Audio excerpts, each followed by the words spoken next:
وہ عمر جس کے عادہ پہ شیدا سکر، اس خدا دوست حضرت پہ لاکھوں سلام۔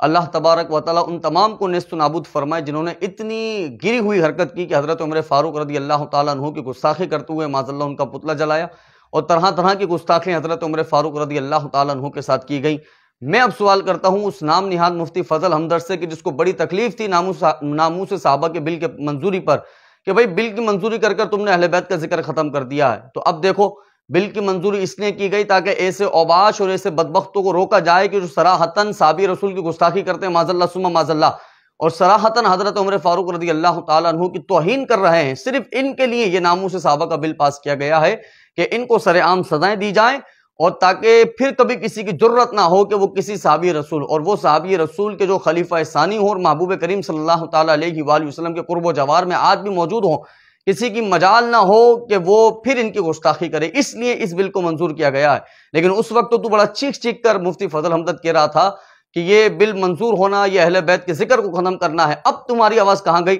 اب تم ان لوگوں کو کیوں نہیں کہتے کہ حضرت عمر فاروق رضی اللہ تعالیٰ عنہ کی صراحتاً جو اس طرح سے گستاخی کی جا رہی ہے، اب تم خاموش ہو، اب تمہارا کوئی بیان نہیں، اب تم آگے بڑھ کر نہیں آ رہے، اس لیے کیونکہ تم بھی انہی لوگوں کی گود میں بیٹھنے والے ہو، اور تم ہی انہی لوگوں کی صحبت میں رہنے والے ہو، اور تمہارے اندر جو ہے وہ اصل اندر جو ہے وہ انہی کی محبت پائی جاتی ہے، بس حلیہ جو ہے تم نے اہل سنت کا اپنا رکھا ہے، باقی عقائد و نظریات تمہارے ایسے ہی ہیں۔ تو ناموس صحابہ کا بل صرف ان لوگوں کو ان کے انجام تک پہنچانے کے لیے پاس کیا گیا ہے، اور انشاءاللہ تعالی اللہ تبارک و تعالی دنیا میں بھی ایسے لوگوں کو ذلیل کرے گا اور آخرت میں بھی ایسے لوگوں کو ذلیل کرے گا۔ ان کو معلوم ہی نہیں کہ حضرت عمر فاروق رضی اللہ تعالیٰ عنہ کا مرتبہ اہل بیت کے نزدیک کتنا ہے، اور اہل بیت حضرت عمر فاروق رضی اللہ تعالیٰ عنہ سے کتنی محبت فرمایا کرتے تھے، بالخصوص حضرت علی المرتضیٰ رضی اللہ تعالیٰ عنہ کتنی محبت فرمایا کرتے تھے، یہاں تک کہ حضرت علی المرتضیٰ فرماتے میں اس بات کا گواہ ہوں کہ رسول اکرم صلی اللہ تعالیٰ علیہ وآلہ وسلم نے مجھ سے یہ فرمایا تھا کہ صدیق و عمر کو اللہ تبارک و تعالیٰ نے جنتی سردار بنایا ہے۔ حضرت علی المرتضیٰ اس بات کے گواہ تھے،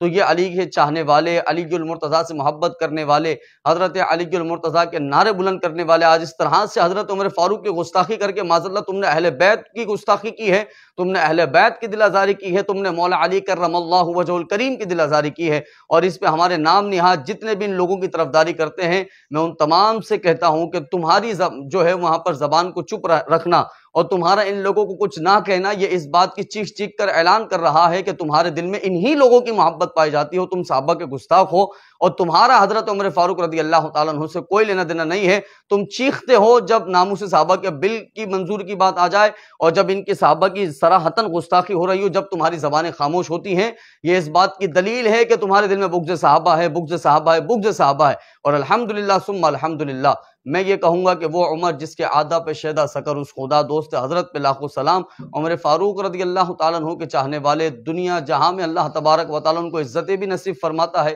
دنیا جہاں میں اللہ تبارک و تعالیٰ ان کی جو ہے وہ آخرت بھی اچھی کرتا ہے اور کرتا رہے گا انشاءاللہ تعالی۔ اور جتنے صحابہ کے گستاخ ہیں وہ یہاں بھی ذلیل ہو رہے ہیں، کل حشر میں بھی ذلیل ہوں گے۔ اللہ رب العزت سے دعا ہے کہ